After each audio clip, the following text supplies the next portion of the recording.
A refrigerator fell from a delivery crane and killed me. When I opened my eyes again, a star smaller than my fingernail was waiting to become my patron. Unfortunately, between me and that star stood 800 students, a marble stage, and a man who had just decided that orphans did not need futures. His name was Martin. He wore the dark blue coat of the Academy ranking hall. Silver stars covered his collar. There were so many that he looked as if someone had dropped him into a box of decorations and shaken it. Martin held my examination card between two fingers. "Elian, 68 points, he announced. That was not a great score. It was not terrible either. 50 points were enough to receive a standard awakening crystal. 60 points were enough to keep an academy bed. I had passed both limits. The body I had entered knew that. Every student in the hall knew it too. Martin took a red pen. 20 points will be removed as the sponsor contribution. The pen scratched across the card. My score became 48. The hall went silent for one breath. Then someone laughed. Jace stood in the front row. His uniform was white, his boots were polished, and a gold lion crest hung over his chest. He was the son of a noble family that had funded half of Martin's hall. 48, Jace said loudly. He almost qualified to clean the arena. The laughter spread through the rows. I looked at Martin. The Academy Charter says the sponsor contribution is voluntary. Students without sponsors cost the Academy money, he replied. Think of this as repayment.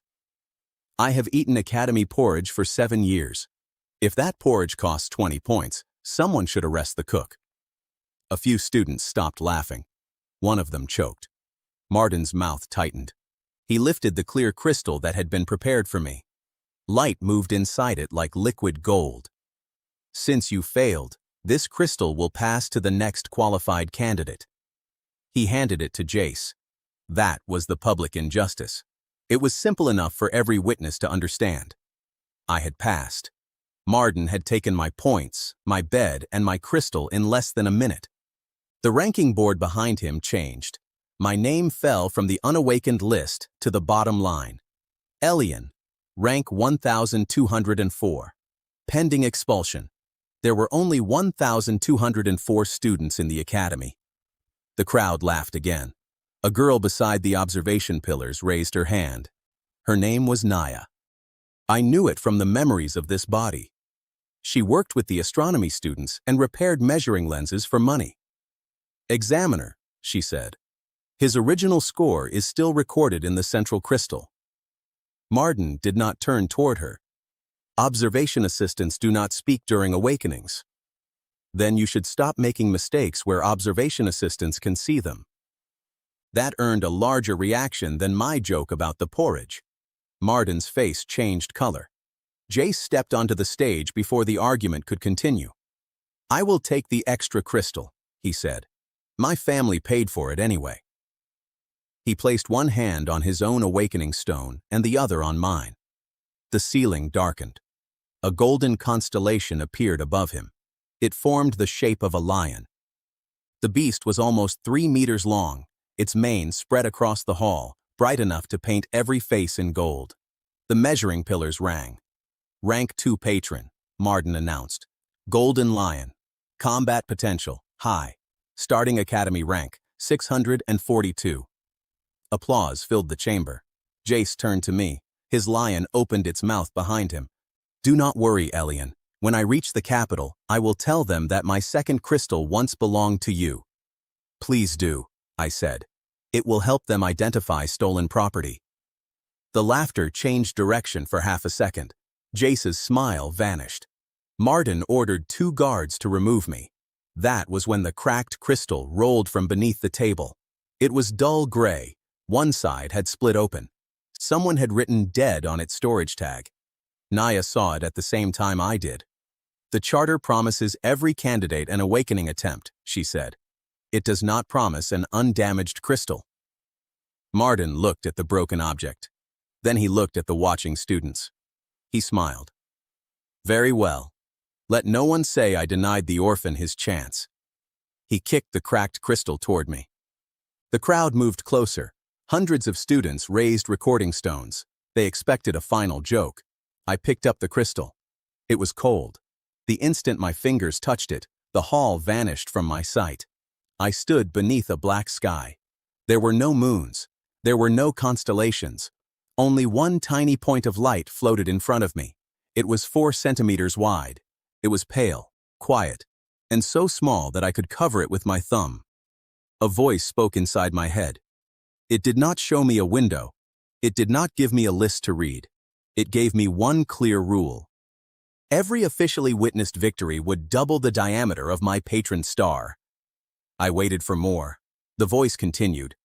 At 4 centimeters, my class was Starfeeder. At 32 centimeters, it would become Celestial Duelist. At 128 centimeters, it would become Lord of Growth. Then the black sky broke. I returned to the hall with the tiny star floating above my palm. The measuring pillars tried to ring. One produced a weak click. Marden stared at the result. 0 rank, he said. Jace bent over laughing. His golden lion lowered its head and examined my star as if it had found a crumb. That is not a patron, Jace said. That is a candle seed. Someone in the back shouted that I should keep it in my pocket so the wind would not steal it. Marden wrote combat potential, 0, on my card. The board confirmed my rank at 1,204. I looked at the 4-centimeter star. Everyone else saw the weakest patron in the academy. I saw a number that could be doubled. Your awakening is complete, Marden said. Clear your dormitory bed before sunset. Naya left the observation pillars and came to my side. Her dark hair was tied back with a piece of copper wire. She carried 3 lenses, 2 notebooks, and the expression of someone who had just seen a fish climb a tree. Your star has a pulse, she whispered. All stars have pulses. Not 0-rank stars. They fade. Yours became brighter while everyone laughed. That made her the first person in the world to see the truth. I asked one question. What counts as an official victory? Naya blinked. Why? Because I would like one. She studied my face, then opened the thickest notebook. Every awakened student had the right to one placement trial before expulsion. The trial used a bronze guardian.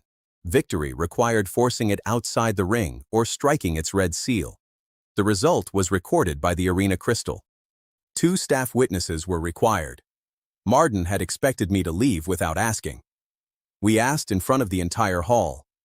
He could not refuse without admitting that my 48 points were not the real reason for my expulsion. Give him the lowest guardian, Marden said. The damaged one. The side doors opened. A bronze hound walked into the practice arena. It was as tall as my chest and 3 times as heavy as I was. One front leg dragged slightly. Steam leaked from its jaw. The students followed us.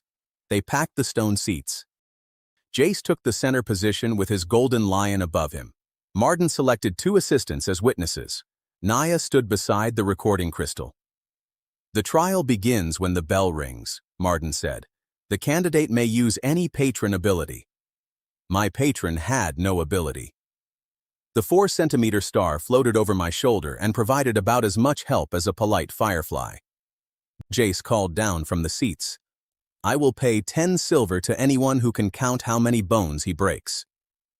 Several students accepted the offer. I stepped into the ring.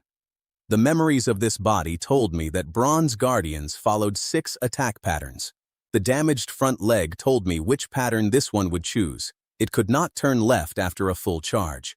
I took off my academy belt and wrapped one end around my hand. Marden laughed. Planning to tie it up? No, I said. I am planning to teach it where the ring ends. The bell rang. The bronze hound charged. It crossed 10 meters in less than 2 seconds. I waited until its metal teeth were close enough to reflect my face. Then I moved right. The hound passed me. Its damaged leg struck the ground. Its body turned through half a circle, exactly as the old memories predicted. The crowd made a disappointed sound. No bones had broken. The hound attacked again. This time I threw my belt around the short chain hanging from its rear plate. I did not try to stop it. That would have turned me into a flag attached to an angry wagon. I ran with it. The hound reached the edge of the arena. I planted one foot against the boundary stone and pulled the belt sideways. Its damaged leg locked. 300 kilograms of bronze discovered that momentum did not respect Academy rankings. The hound rolled over the boundary line. It struck Marden's table and split it in half. The bell rang by itself. For one breath, no one reacted. Then the recording crystal announced my victory. The tiny star above my shoulder began to grow. 4 centimeters became 5. 5 became 6. The light swelled until the pale sphere reached 8 centimeters. The first ability entered my mind in one word: light. The star flashed. Every lamp in the arena went dark beside it. Students covered their eyes. The 2 witnesses stumbled backward. Jace's golden lion stopped smiling and lifted one paw across its face. Naya did not look away. Her measuring lens trembled in her hand. "It doubled," she said. Marden climbed out from behind the broken table. "The crystal is malfunctioning." The central ranking board answered him. My name rose from the last line. It passed 1,100. It passed 1,000. It stopped at rank 997. The arena exploded with noise. Students pushed toward the board. Recording stones rose above their heads. Someone repeated that a 0-rank patron had grown. Another person shouted that it was impossible. A third asked Jace if the 10 silver reward still applied because no bones had broken. Jace did not answer. Marden struck the recording crystal with his palm. "Cancel the result." The crystal repeated its judgment more loudly. "Official victory. Placement reward, 30 silver. Dormitory status restored." Every student heard it. Marden had publicly removed my bed. The Academy had just publicly returned it. Naya held the measuring lens beneath my star. 8 centimeters exactly. Its light output increased from 4 units to 16. That was the first hidden consequence. The diameter had doubled, but the light had increased 4 times. My knees suddenly weakened. The system voice explained the price with the same calm tone. Stabilizing each new centimeter required 100 calories. I had gained 4 centimeters. My body immediately owed the star 400 calories. I sat on the broken edge of Marden's table before gravity made the choice for me. Naya pulled a honey bun from her bag. "Eat." Is that a medical conclusion? It is a conclusion based on the fact that you are trying to look calm while turning blue. The bun was still warm. Honey soaked through the soft bread. I ate it in 4 bites. The color returned to my hands. The crowd saw that too. By the time I stood, 3 versions of the story were already moving through the Academy. In the first, I had awakened an ancient god. In the second, I had cheated with a hidden artifact. In the third, the bronze hound had surrendered because it felt sorry for me. The third version was Jace's favorite. He came down from the seats. His golden lion followed, bright and angry. "A broken machine is not an opponent," he said. The ranking crystal disagreed. "Then fight me." The noise around us dropped. Jace removed the gold dueling seal from his collar. "Tomorrow at noon, official arena. I will wager 2 gold and my rank position. If you lose, you leave the Academy before sunset." 2 gold was 200 silver. It was more money than this body had owned in 17 years. Marden opened his mouth, probably to stop Jace from giving me a second official victory. I took the seal first. Accepted. The Academy crystal flashed. Hundreds of recording stones caught the moment. Jace leaned closer. "Your little lamp will go out." My 8-centimeter star floated between us and lit every tooth in his smile. "Then you should have no trouble," I said. His challenge appeared on the public board before he reached the doors. By sunset, the odds were 20 to 1 against me. I collected the 30 silver from the arena office. 18 silver paid the debt on my uniform. 4 silver bought bread, eggs, and dried meat for the next morning. I still had 8 silver in my pocket. That was not wealth, but it was 8 silver more than I had possessed when the refrigerator ended my first life. My rank had risen by 207 places. My star had doubled. My expulsion had been cancelled. Strength, resources, and status had all moved in the correct direction. Naya walked with me to the orphan dormitory. The building leaned toward the kitchen as if it also wanted dinner. Taryn, the old dorm keeper, had prepared beef stew in a black iron pot. Thick pieces of meat rested beneath carrots and onions. Steam carried the smell of pepper and roasted garlic through the room. Fresh bread waited beside a dish of yellow butter. Baked apples cooled near the window, their skins split and shining with cinnamon syrup.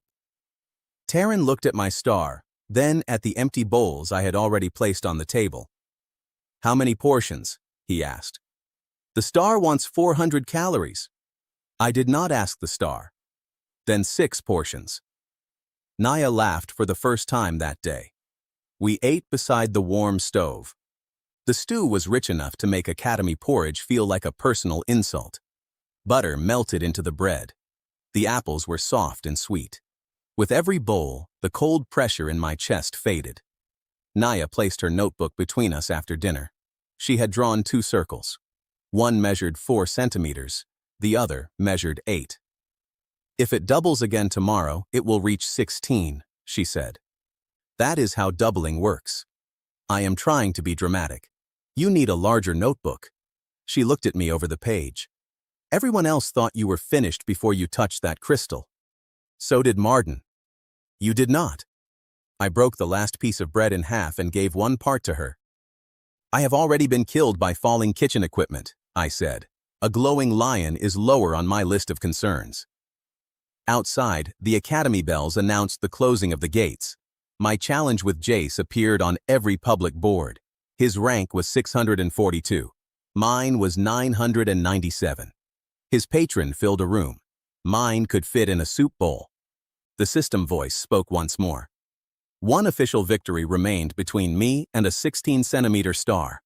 Above the dormitory, Jace's golden lion appeared in the night sky and released a roar that shook dust from the roof. My little star answered with a quiet pulse. Tomorrow, the smallest star in the academy would have to swallow a lion. At sunrise, the smallest star in the academy made me eat 16 eggs. By noon, it was scheduled to fight a lion in front of almost 2,000 witnesses.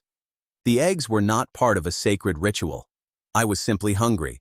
My star had stabilized at 8 centimeters during the night. It floated above the kitchen table while Taryn moved fried eggs from a wide pan to my plate. Their edges were crisp. Their centers were soft and bright. He added buttered toast, 3 sausages, and a bowl of hot oats covered with honey. Naya sat across from me with her measuring lens. "Flash again," she said. I swallowed a piece of toast. "You have said that 7 times. Because you have flashed 7 times. That sounds connected." I looked at the star. Light burst through the kitchen. Taryn dropped a spoon. Naya's lens turned black to protect her eyes. The star dimmed for one breath, then returned to normal.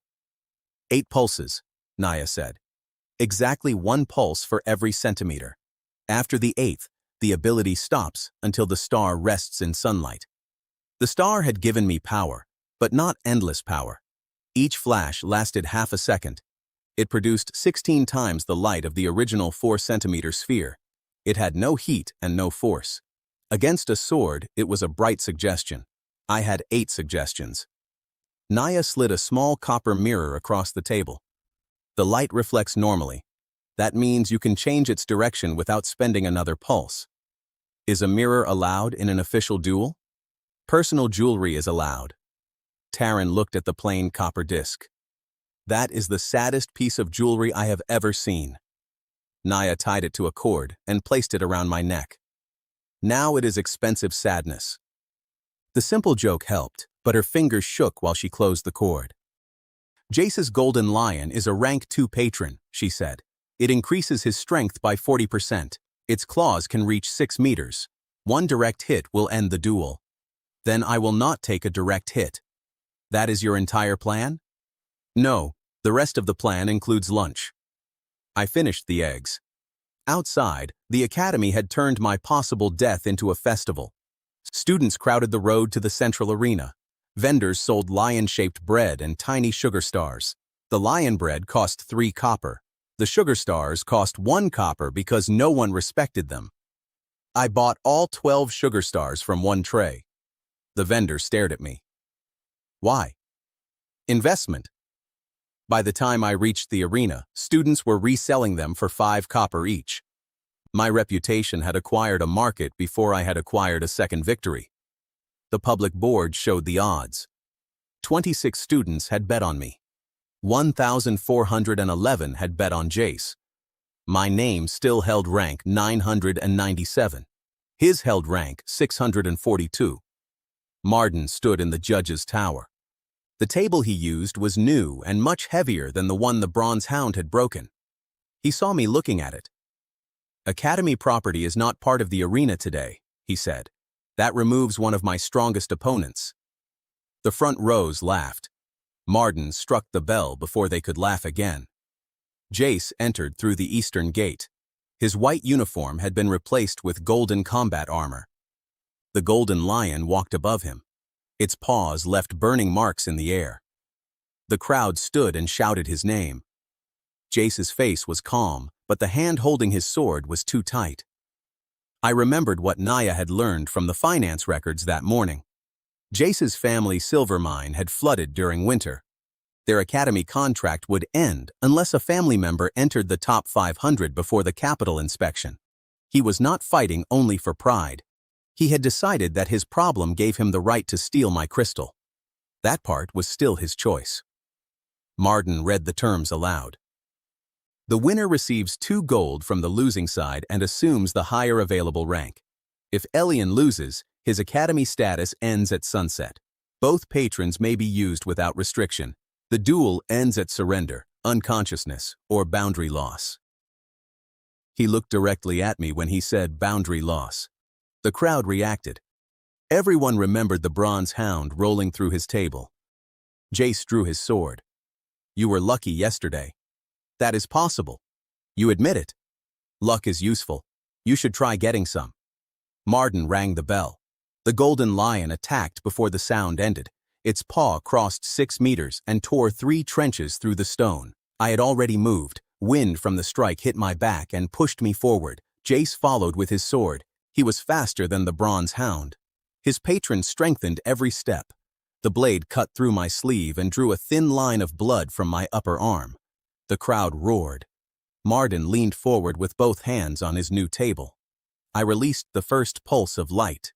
White radiance filled the arena. Jace closed his eyes. At the same instant, the golden lion closed its eyes too. That was useful. I stepped inside the sword's reach and struck Jace once beneath the ribs. My fist did not hurt him much. His armor was thick. The point was to make him turn. He swung blindly. I moved away. The light faded. Jace could see again. So could his patron. "A cheap trick," he said. "It cost me 1/8 of my power." Marden heard that. His smile returned. Jace attacked more carefully. His lion swept one paw from the side while his sword blocked my escape. I used the second pulse and held the copper mirror against my chest. The light struck the disc and reflected upward. The golden lion lifted its head to follow it. Its claw passed over me instead of through me. The back rows screamed. The front rows went silent. I had spent 2 pulses. 6 remained. Jace changed his stance. Golden light flowed from the lion into his armor. The huge patron became thinner as plates formed over his arms and legs. His strength rose again. The measuring pillars announced a 60% increase. That was his hidden technique. He had saved it for the tournament. The arena floor cracked under his first step. He reached me before I could raise the mirror.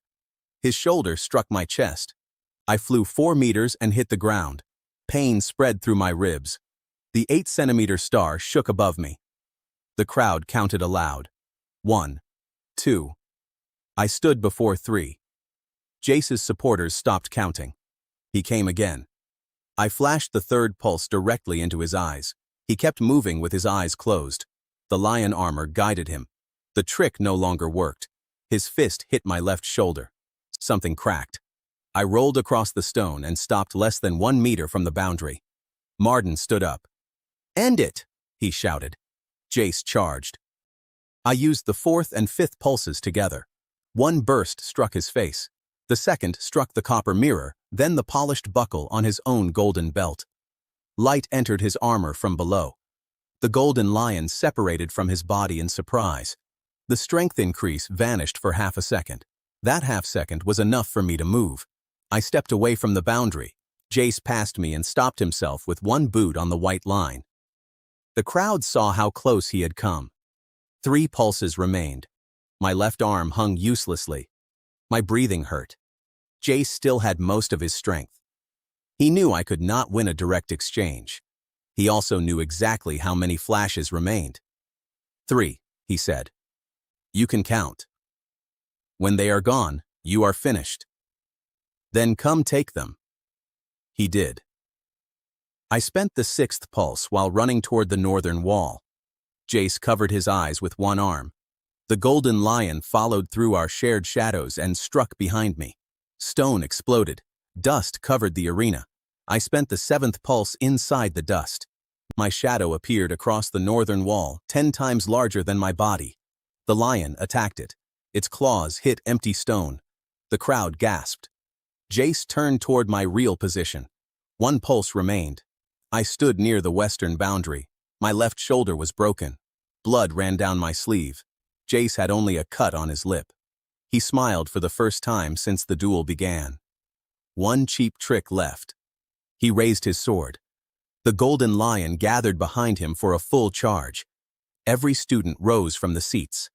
Marden already had one hand over the victory seal. Naya stood beside the recording pillar. She did not shout. She watched the copper mirror hanging against my chest. Jace charged from 12 meters away. I waited. 10 meters. 8. 6. The lion opened its mouth. Jace lowered his sword. At 4 meters, I tore the copper mirror from its cord and threw it behind him. His eyes followed the movement for 1 instant. I released the last pulse. The light passed over Jace's shoulder, struck the spinning mirror, and returned from behind. His own golden armor reflected it into his face. Jace closed his eyes. The golden lion closed its eyes. Neither saw the boundary line beneath their feet. I moved sideways. Jace's sword missed my neck by the width of 1 finger. His shoulder struck my good side. I caught his wrist, turned with his momentum, and pulled. The lion's charge carried both of us toward the edge. I released his wrist at the final step. Jace crossed the white line alone. He crashed into the table of lion-shaped bread outside the arena. Hundreds of golden rolls rose into the air. 1 landed on Marden's head. The bell rang. The recording crystal announced my victory. For 2 full breaths, the arena was silent. Then, almost 2,000 witnesses shouted at once. The sound struck like a physical wall. Students pointed at Jace lying beneath the bread. Recording stones flashed. The 26 people who had bet on me screamed louder than everyone else because they had just become rich. Marden slowly removed the lion roll from his head. Boundary loss, Naya called from the pillar. The result is clear. The crystal repeated her words. My star began to grow. 8 centimeters became 10. 10 became 12. Light spread through the arena as it reached 16 centimeters. The new ability entered my mind. Shield. The golden lion released a furious roar. Its bond with Jace snapped back after the defeat, and a blade of loose golden light flew toward the first row. Naya stood directly in its path. I raised my good hand. A round wall of white starlight appeared between the arena and the seats. The golden blade struck it. The shield bent, but it did not break. The attacks scattered into harmless sparks. They fell across the crowd like warm rain. Every witness had already seen my star grow. Now they saw it create a second ability less than 10 seconds after victory. The noise became even louder. Naya placed one hand against the glowing shield. It protected someone other than you. That was the second hidden consequence. My power did not belong only around my own body. The shield vanished. So did the strength in my legs. The star had gained 8 centimeters. My body owed it 800 calories. Using the shield immediately had taken what little energy remained. I dropped to one knee. Naya climbed over the low wall and reached me before the academy healers. She pressed a sweet milk bar into my hand. Chew. My shoulder is broken. Your mouth is not. She was correct. Martin descended from the judge's tower while I ate. The second ability was not declared before the duel, he said. The result must be reviewed. The crowd heard him. For the first time, they did not wait for me to answer. He unlocked it after the victory. The crystal already announced the result. Read the board. The shouts came from every side. Martin looked up. My name moved again. It passed 900. It passed 700. It stopped at rank 640. The board transferred 2 gold into my academy account. Martin had to read the result aloud. His voice was quiet, so the crystal repeated it for the rear seats. Jace stood among the crushed bread. Without the golden lion around him, he looked smaller. My family needed that rank, he said. Only I was close enough to hear him clearly. Then you should have protected it, I replied. Stealing my crystal did not make your family stronger. He looked at the ground. I did not offer him his rank back. Mercy did not require me to pay for his choices. The healers fixed my shoulder with a bone-binding spell. It cost 12 silver. I paid without debt. That alone felt like a new ability. From the remaining money, I spent 40 silver on food and 10 on repairs for the orphan dormitory roof. I kept 1 gold and 46 silver after the small market fees. My strength had doubled again. My money had risen from 8 silver to more than 1 gold. My status had moved from rank 997 to 640. The academy could no longer call the first victory an accident. That evening, Taryn roasted 2 chickens with thyme and garlic. The skin was brown and crisp. Fat ran into a tray of potatoes beneath them. Naya brought soft cheese bread from the Eastern bakery. We added buttered carrots, rice with herbs, and a honey cake that was large enough to require both hands. I ate 1 chicken by myself. Taryn watched the bones pile up. At 32 centimeters, will you eat the table? Only if you season it. Naya nearly dropped her cup. After dinner, we climbed onto the patched roof. The academy towers rose around us. My 16-centimeter star floated at eye level, brighter than the lamps below. Naya placed her hand where the shield had appeared in the arena.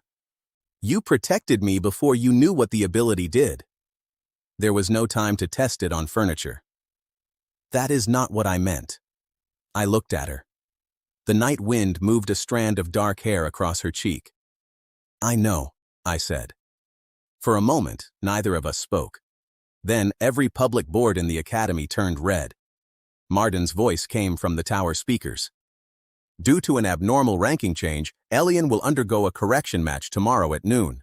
His opponent will be Cade, rank 278. The arena will operate under sealed sky conditions. The official reward will be 10 gold. Students opened windows across the dormitories. Shouts moved from building to building. Cade had not lost an academy duel in 2 years.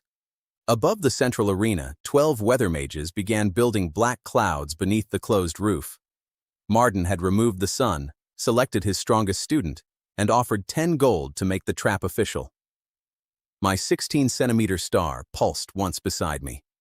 It appeared hungry again. It rained inside the central arena, even though the roof was closed. Martin had paid 12 weather mages to make sure my star never saw the sun. They had worked all night. Black clouds turned beneath the glass dome. Cold water fell across the stone ring and flowed into the front seats. The academy had sold every ticket. By morning, more than 3,000 students, teachers, and city guests filled the arena. People wore rain cloaks and held recording crystals beneath umbrellas. The public board showed my 2 victories on one side and Cade's unbroken record on the other. 217 official wins, 0 losses. Martin had found a large hammer for his small problem. Naya and I stood beneath the western gate before the match. My star floated between us. At 16 centimeters, it carried 16 measures of usable light. A flash consumed 1. A shield strong enough to stop 1 heavy strike consumed 4. Under the sealed sky, none of that energy would return. 4 shields, Naya said, or 16 flashes, or a mixture. I understand division. Yesterday you fought a lion with a mirror. That was applied mathematics. She held out one hand. Make a shield here. I formed a round wall of white light above her palm. It was 1/2 meter wide and as thin as glass. Naya stepped away. The shield remained in the air. I moved 3 meters to the side. It still did not follow me. That mattered more than its strength. Most defensive patron skills clung to their owner. Mine could be placed anywhere within 8 meters. It could protect another person. It could also become a wall where no wall had existed. The shield faded after 10 seconds. 4 measures of light returned because the duel had not started, and my star had not resisted an impact. Naya closed her notebook. Marden chose Cade for a reason. His iron ram becomes heavier during a charge. At full speed, it hits with nearly 2 tons of force. Then I will need an expensive wall. Cade is not like Jace. He studies opponents. He changes direction. Everyone changes direction after hitting a wall. The gate opened before she could reply. Cade waited in the center of the rain. He was a broad young man with short brown hair and a dark training coat. No jewels covered him. No supporters carried his banners. The constellation behind him formed a ram made of iron-red stars. Its horns curved wider than a carriage. He lowered his head when I entered. I did not request this match, he said. You accepted it. Marden paid my brother's healing tuition. If I refuse, the payments stop. That was his reason. It did not make him cruel. It did make him my opponent. Then fight properly, I said. Your brother should not owe his health to a false victory. Cade studied me for a moment. Then he nodded. Marden stood inside the dry judge's tower. 2 academy elders sat behind him as official witnesses. He had invited them because he expected my defeat to look undeniable. This correction match will verify whether Elian deserves his current rank, he announced. The winner receives 10 gold and rank 278. The loser falls below rank 800. Patron abilities are unrestricted. Environmental conditions are final. The crowd shouted at the size of the wager. 10 gold was 1,000 silver. My account held 1 gold and 46 silver. Even after food, healing, and repairs, 1 victory could multiply my money more than 7 times. The ranking board displayed both signatures. Official witnesses confirmed. My star pulsed. Marden rang the bell. Cade did not waste time speaking. The iron ram lowered its horns. Red light wrapped around Cade's body. He crossed the arena with the sound of a collapsing door. I placed my first shield at an angle in front of me. The ram struck it. White light bent inward. The impact traveled through my arm and shoulder even though I stood 2 meters away. My boots slid across wet stone. The shield did not break. It turned the charge 12 degrees to the right. Cade passed me and cut a trench through the floor. The crowd rose. Naya shouted from the observation post. 1/4 of the reserve spent. Marden heard her. Assistants will remain silent. 3,000 people repeated her number for him. 12 measures remained. Cade turned. His iron ram shook rain from its horns. You placed it away from your body, he said. Walls are more useful when they are in front of things. He charged again, but this time he changed direction before reaching me. The ram curved left. Cade struck with 1 fist while the constellation attacked from the other side. I used 2 flashes. The first lit the rain in front of his eyes. Every falling drop became a white needle. The second flashed behind him and cast my shadow in the opposite direction. Cade did not chase the shadow. He closed his eyes and listened to my steps. His fist caught my side. I flew across the arena and struck the floor. Water entered my mouth. Pain wrapped around my ribs. The iron ram stopped 1 step before crossing the boundary. Cade had learned from Jace's defeat. 10 measures remained. The rain became heavier. That was not natural. I looked at the weather platform. Marden had raised 2 fingers. The 12 mages increased the spell. Water hammered the arena. The drains overflowed. The star above me dimmed behind the moving curtain. Cade charged for the 3rd time. I tried to step aside. My left foot would not rise. Black light shone for an instant beneath the water. A pressure rune had activated under my half of the arena. My body suddenly felt twice as heavy. The iron ram came toward me. I placed the second shield directly beneath my feet. It formed parallel to the ground. The white disc separated my boots from the hidden rune. My weight returned to normal. I jumped. Cade's horns passed beneath me. I landed on the ram's back, ran 3 steps across red starlight, and dropped behind him. The arena exploded with cheers. The shield under my feet had not blocked an attack. It still floated above the floor. 6 measures remained. Marden lowered his fingers. The pressure rune vanished before the elder witnesses looked at it. Naya had seen it. She lifted her measuring lens and connected it to the largest recording crystal. A dark pattern appeared for 1 second on the public display. Marden cut the signal. "Equipment failure," he announced. The crowd did not believe him. Suspicion moved through the seats like wind through grass. Cade looked at the wet stone beneath me.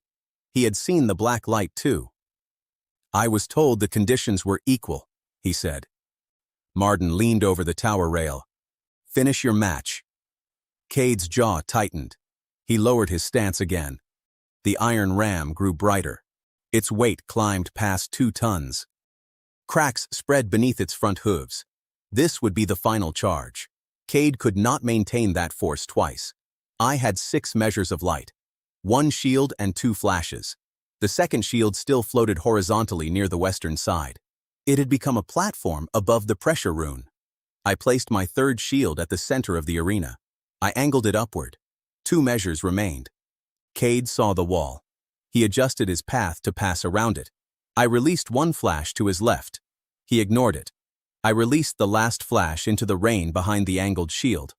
The white wall reflected the light across the water. For half a second, its edge vanished inside the brightness. Cade thought I had removed it. The iron ram struck the hidden angle at full speed. The shield bent almost in half. Then it returned the direction of the force. Cade and the ram rose from the ground. They flew over me, over the boundary line, and directly into the dry judge's tower. Marden jumped away from his new table. The iron ram hit it first. The heavy table split into 3 pieces. Cade landed beside it, outside the official ring. The bell rang. For a brief moment, the only sound was the indoor rain. Then, the recording crystal announced my 3rd official victory. The reaction came from all sides. Students pounded the stone benches. Teachers stood. City guests raised their crystals. Someone in the upper seats had brought one of the lion breads from yesterday and threw it toward Marden. It landed on the broken table. Marden stared at it as if bread had become his natural enemy. Cade pushed himself upright. Blood ran from his forehead, but he was conscious.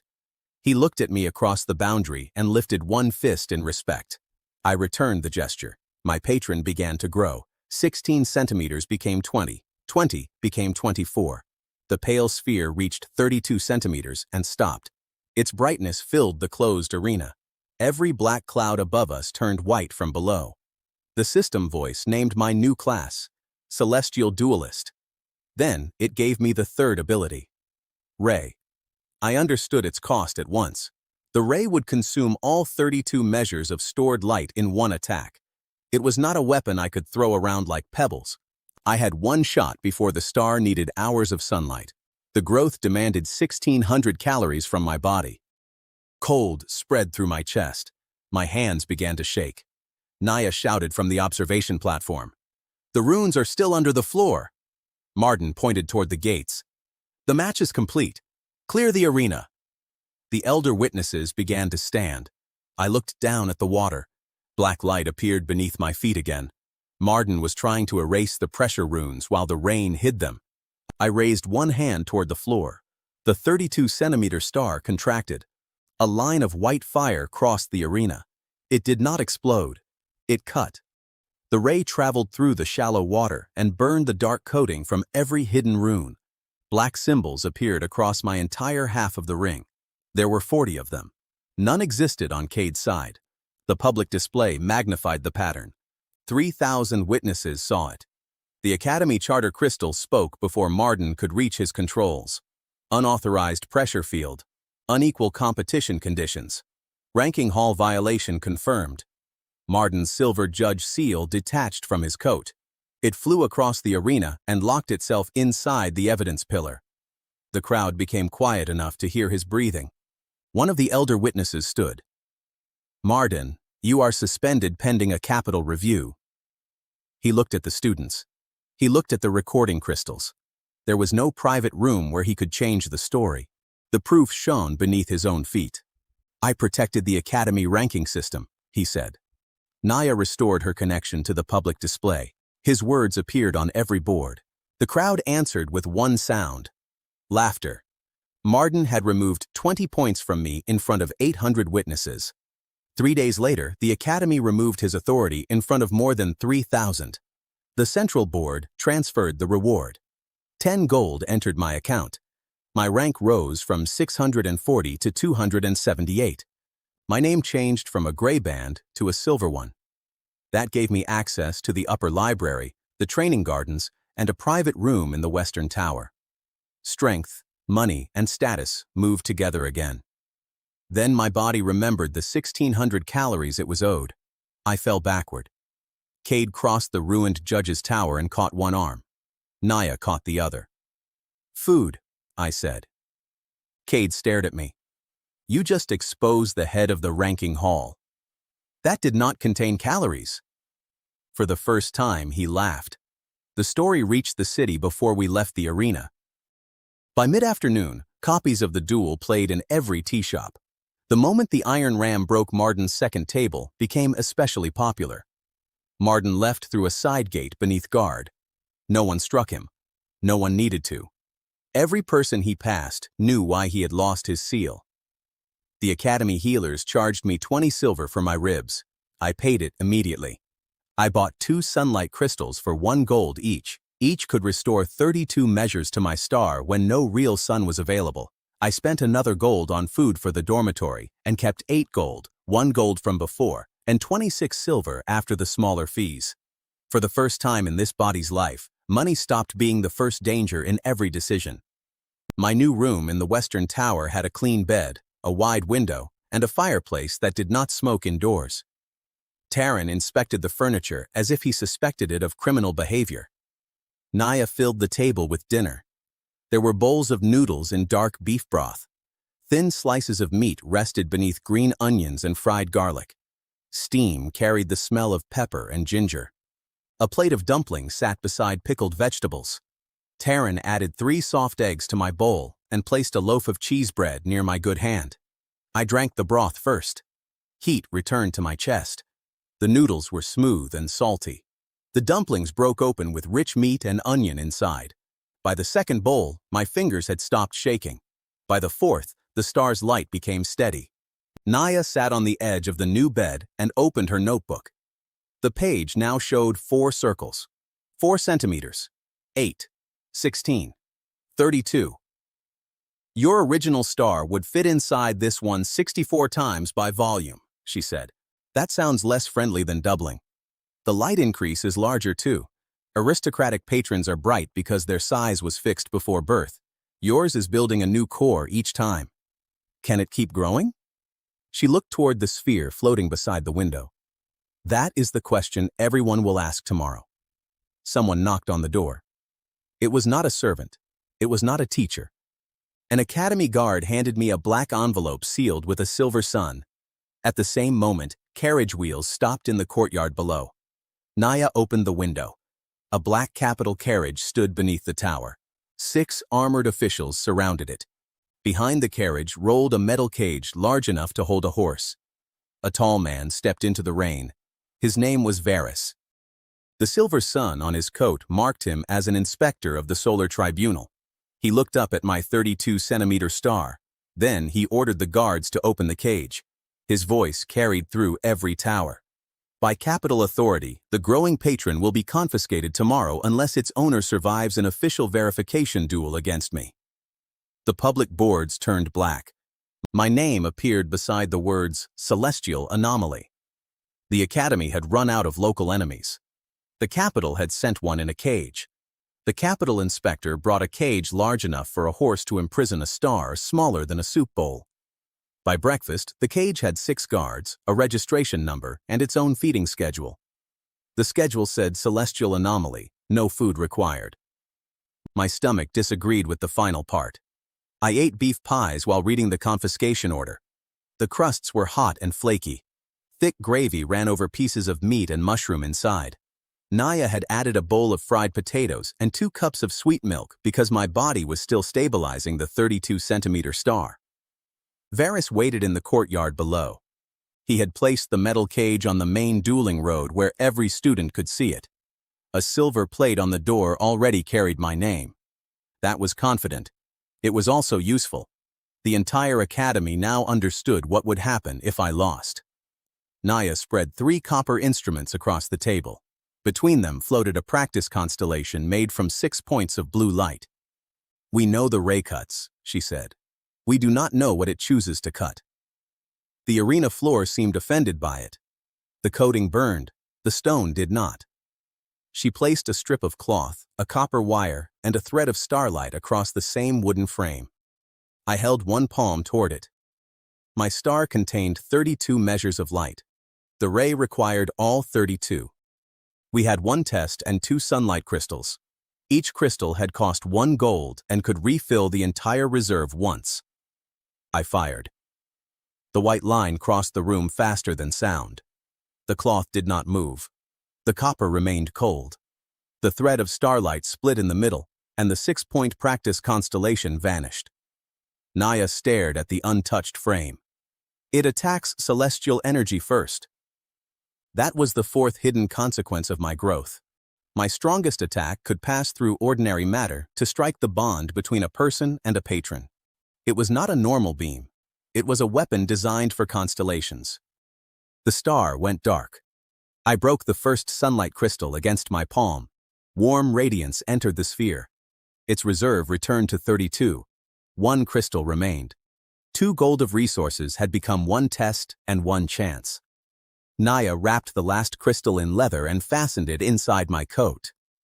"Varys knows more about patrons than Marden. He will understand what the ray can do as soon as he sees it. Then he should avoid seeing it. That is not how light works." I meant he should avoid being conscious afterward. She tried to look disapproving. It lasted less than a second. At 10 in the morning, Varys called the academy into the courtyard. Students filled balconies, stairs, and roofs. Teachers stood beside the central board. Recording crystals carried the scene to the city squares. The Solar Tribunal had sent its own black crystal to serve as an official witness. No one would be able to hide the result. Varys stepped onto the arena in a silver coat. He was not old. He was perhaps 30. His face was narrow and controlled. A white constellation unfolded behind him in the form of a falcon with 4 wings. The measuring pillars announced rank 4. The pressure from the white falcon pushed students back from the railings. Varys looked at my star. "A growing patron damages the social order. A farmer's child with a fixed 0-rank star accepts a simple life. A noble with a rank 4 star accepts responsibility. If stars can change, every contract based on birth rank becomes unstable." His motive was clear. He did not fear that my star would kill people. He feared that people would learn rank was not destiny. "You brought a cage to protect contracts?" I asked. "I brought it to protect the Empire. It has my name on it. The Empire is organized." That was almost funny enough to respect. Varys placed a capital seal on the arena pillar. "The verification duel will be fought under tribunal law. If Ellion loses, his patron will be extracted and transported to the capital. If he wins, the tribunal will recognize the patron as independent property. He will receive 50 gold and the academy standing of rank 98. The courtyard erupted. Rank 98 meant entry into the top 100. It meant a capital stipend, access to the founder's wing, and legal protection from ordinary academy confiscation. 50 gold was 5,000 silver. Varys had made the reward large because he believed there was no chance he would pay it. I pressed my hand to the seal. Accepted. The public board recorded the terms. Solon, the academy director, appeared for the first time on the high western balcony. He wore plain black robes and no ceremonial crown. His gray hair moved in the wind. He watched my star without expression. Varys opened both arms. The white falcon spread its 4 wings. Starlight lifted him 6 meters above the arena. The bell rang. 20 white feathers fell from the sky. Each became a blade. I formed a shield at an angle above me. The first 6 blades struck it and turned toward the empty ground. The 7th broke through. It cut my coat and drew blood across my back. 4 measures spent. 28 remained. Varus moved through the air while the falcon attacked from 3 directions. He did not rush. He forced me toward the cage 1 step at a time. 4 iron posts rose from its corners. Silver chains moved across the arena floor like snakes. "The cage is part of the confiscation procedure," Varus announced. "It is inside the dueling boundary. Tribunal equipment is always inside the law." The city broadcast carried that sentence everywhere. I used 2 flashes. One struck the falcon's eyes. The other reflected from the cage door. Varus did not close his eyes. A silver film covered them. The white falcon continued to see through 4 separate points of light around the arena. 2 more measures spent. 26 remained. The first chain caught my ankle. I cut at it with the edge of a small shield. The barrier could stop force, but it could not sever metal. The chain pulled me across the stone. Varus raised one hand. "The anomaly is contained." The cage door opened behind me. Students shouted from every balcony. Naya stood beside the observation pillar with both hands around her lens. She could not interfere. She could only watch and record. I placed a shield flat against the ground. The chain pulled me onto it. The white disc moved because I had not anchored it. It slid across the stone like a plate on ice. I rode it toward the cage. The crowd went quiet in confusion. Varus frowned. At the final meter, I anchored the shield. The chain became tight. The iron post tore out of the cage instead of pulling me inside. It flew across the arena. Varus moved aside. The post missed him, but it struck one of the falcon's floating sight points. White light burst in the air. The crowd roared. 4 more measures spent. 22 remained. Varus stopped smiling. The white falcon split into 4 identical birds. Each flew in a different circle. 4 tethers of silver light connected them to his body. Only one was real. If I fired the ray at the wrong tether, my entire reserve would vanish. Varus knew it. He sent all 4 birds down. I released 6 flashes in different directions. Light bounced from the cage, the observation lenses, the silver chains, and the glass windows of the western tower. The courtyard became a storm of white reflections. 3 false falcons shone brighter under every flash. The real falcon cast a shadow. That was enough. 6 measures spent. 16 remained. I reached inside my torn coat and broke the final sunlight crystal. Warm power poured into the star.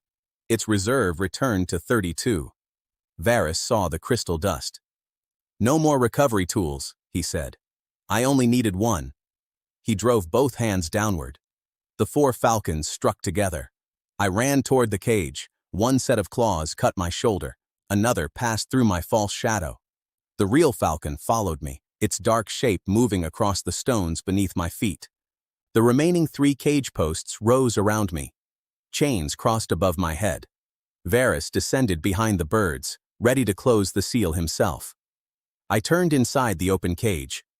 The real falcon's shadow joined Varus's shadow at one narrow point on the ground. That was the celestial tether. I aimed at the stone beneath him. Varus laughed. "You missed." I fired the ray. The white line passed through the cage door. It crossed 2 iron bars without heating them. It touched the dark point where the shadows joined. The celestial tether broke. The 3 false falcons vanished. The real white falcon shattered into harmless light. Varus lost the wings supporting him. He fell. The cage stood directly beneath him. He landed inside it on a pile of folded restraint blankets. The impact knocked the air from his lungs, but did not break his body. His own silver chains closed the door. His own capital seal locked it. The cage rolled backward from the force and crossed the white boundary line. The bell rang. For one perfect second, the Capitol inspector sat inside the cage labeled with my name, while every student, teacher, and city recording crystal watched him. Then the laughter began. It started on the eastern balcony. It spread through the courtyard, across the roofs, and into the city squares connected to the broadcast. Even several of Varys's guards looked away because their faces had changed. Naya lowered her lens. Tribunal equipment is always inside the law. The students repeated his own words until the walls shook. Varys pulled at the locked door. The duel is under review. The black tribunal crystal answered him. Official boundary loss. Inspector Varys defeated. Independent patron status confirmed. The cage plate changed. My name vanished from it. Varys's name appeared in the same place. The laughter doubled. My 32-centimeter star began to grow. It passed 40 centimeters, then 50. It reached 64 and stopped. The light became brighter than the white falcon had been. It covered the academy courtyard in pale day, even though clouds still crossed the real sun. The new ability entered my body. Acceleration. I could double my speed for 1 heartbeat at a time. My muscles could survive 6 heartbeats before tearing. The ability was strong, simple, and dangerous. The growth demanded 3,200 calories. Cold entered my bones. One of the guards finally forced the cage door open. A broken iron bar slipped from the upper frame and fell toward Naya's observation post. I used 1 heartbeat of acceleration. The world slowed. I crossed 8 meters, reached Naya, and pulled her clear before the bar crushed the platform. Then, ordinary speed returned. My legs folded beneath me. Naya landed against my chest. We sat on the ground together while the iron bar struck behind us. The entire courtyard had seen me move. 5 usable heartbeats remained. Naya touched my face with both hands. You are freezing. The star is hungry. The star can wait until I confirm you are alive. It has poor patience. She laughed once, then pressed her forehead against mine for a brief moment. The ranking board changed above us. My name entered the first page for the first time. Rank 98. Top 100. 50 gold entered my account. A silver capital certificate formed beside my name. Thousands of students watched it happen. The same people who had laughed at a 4-centimeter star now stood beneath its light and shouted my name. Varys stepped out of the cage. Dust covered his silver coat. The tribunal crystal floated beside him, waiting for his signature. He looked at Solon on the balcony. The director gave no help. Varys signed my certificate in front of the entire academy. His hand remained steady. That earned a small amount of respect. The capital will not ignore this, he said quietly. It already watched. The black crystal sent its report toward the sky. That was the distant threat. Somewhere beyond the academy, the Solar Tribunal had seen a fixed law break 4 times. By evening, I had 9 gold and 26 silver from before, plus the 50 gold reward. I spent 3 gold on a celebration meal and 10 gold repairing the orphan wing, buying winter fuel and replacing every cracked window. I kept 46 gold and 26 silver. My star had doubled. My money had become enough to live for years. My status had crossed from a threatened orphan to a capital-certified top 100 student. The 3 scales rose together. We ate on the western tower roof beneath the light of my star. Taryn brought roast chicken covered with herbs. The skin cracked beneath the knife. Potatoes had cooked in the juices until their edges turned golden. There were bowls of rice with mushrooms, warm cheese bread, grilled peppers, and a round honey cake layered with cream. Naya added strawberries from the training garden and claimed they counted as medical supplies. I ate enough for 4 normal students. Taryn watched the 64-centimeter sphere floating above the table. If it doubles again, it will need its own chair.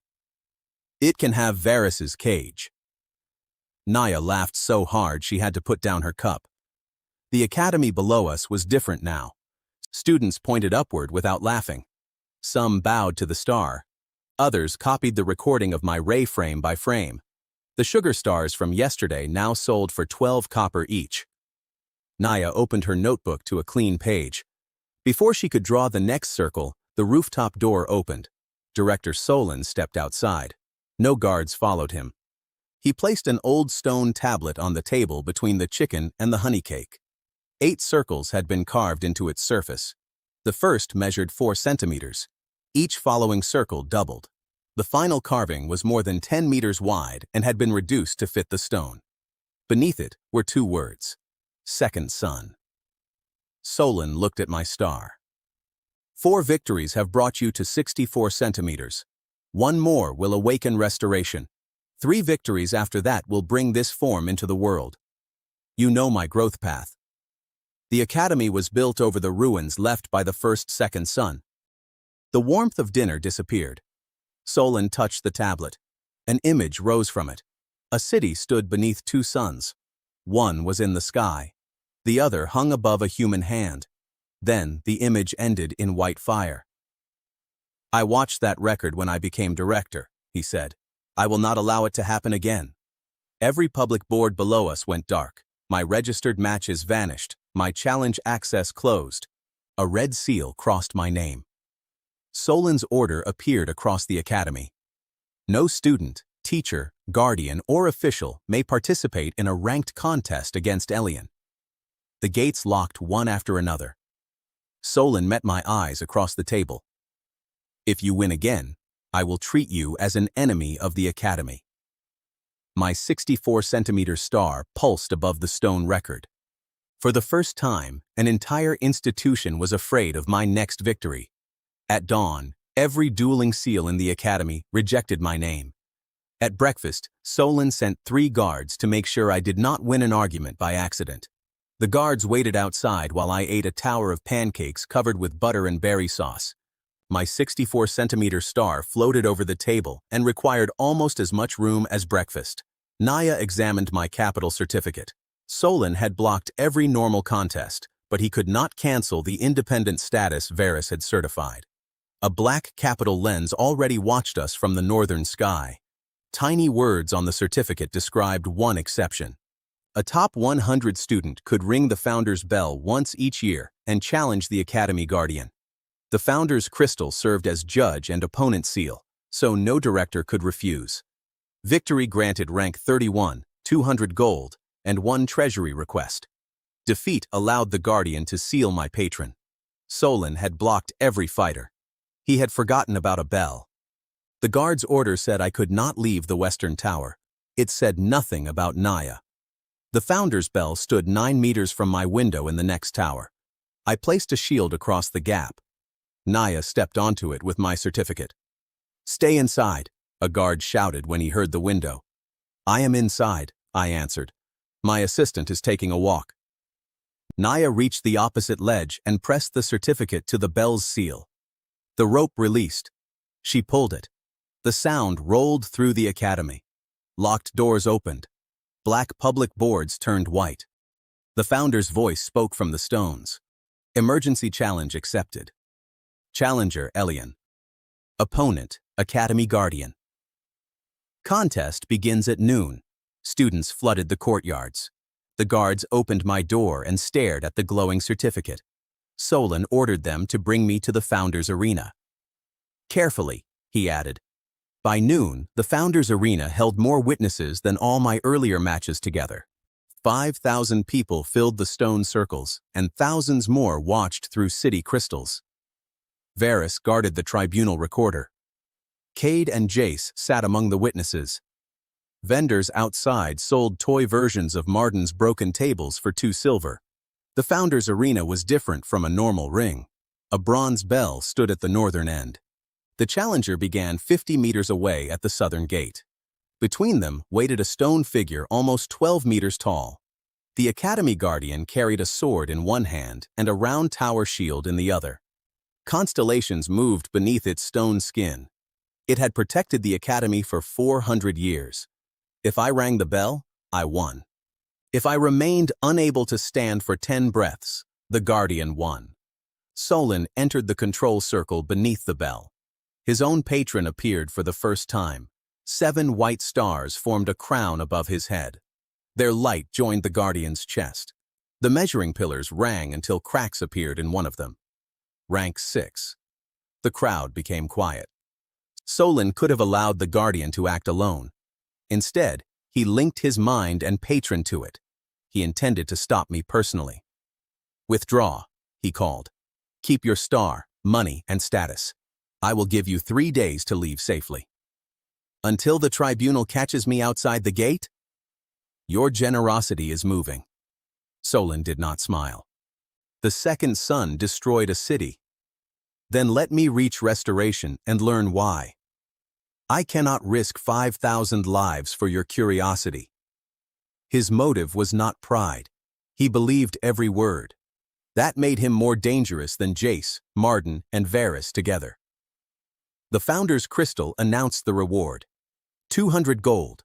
Rank 31. 1 treasury request.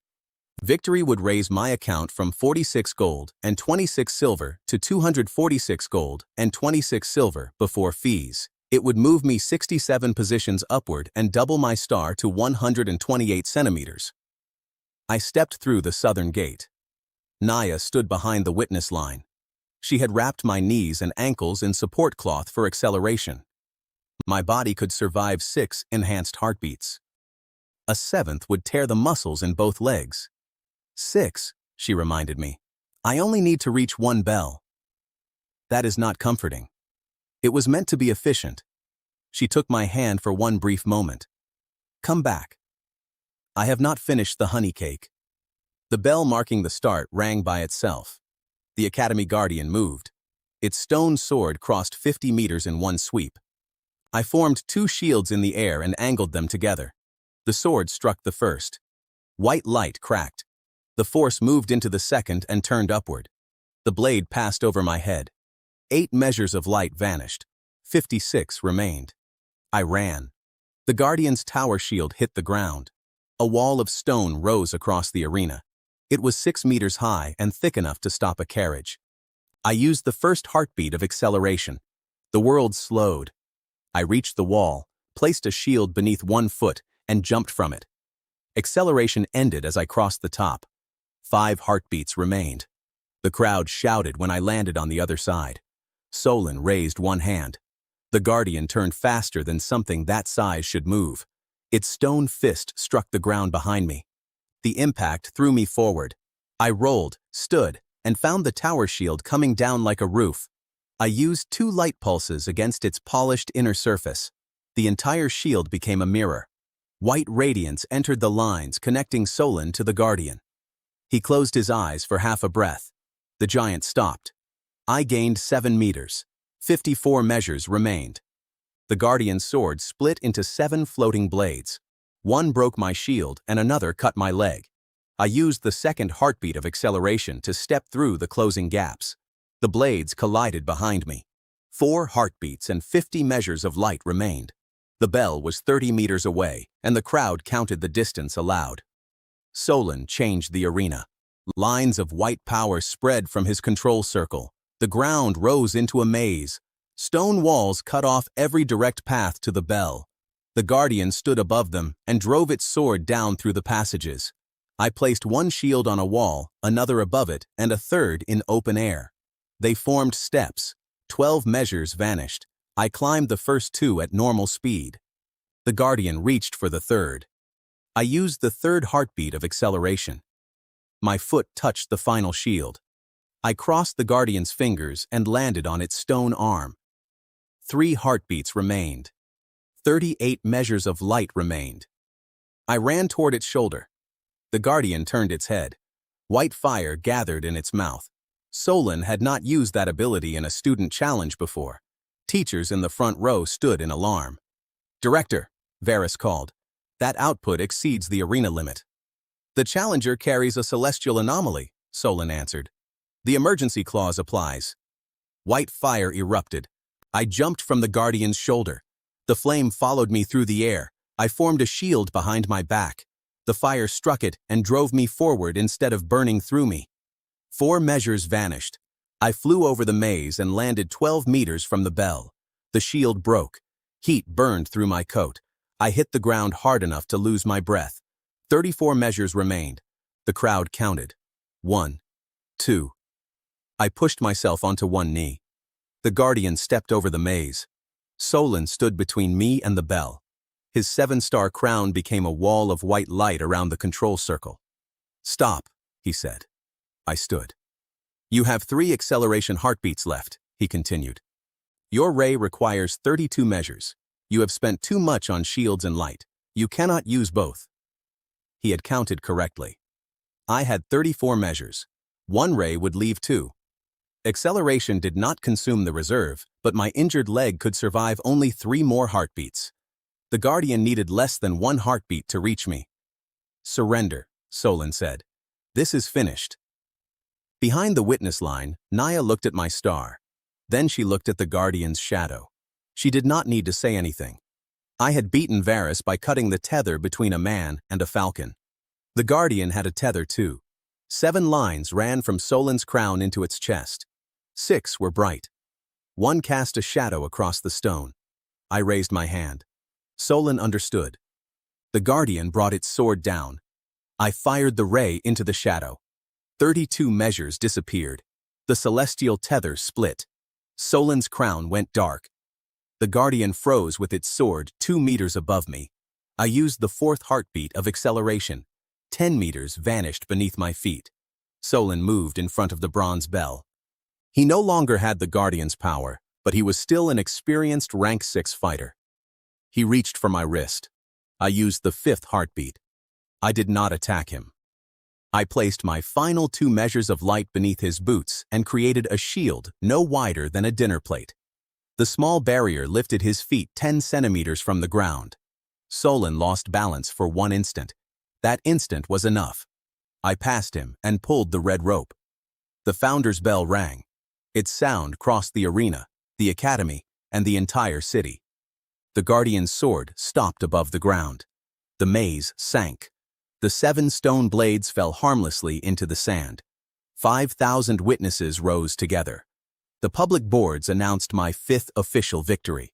Solon stood beside me with 1 foot still resting on the tiny shield.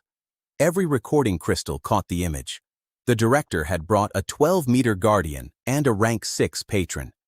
I had moved him with a barrier the size of a plate and rung the bell behind his back. Students shouted my name from every level.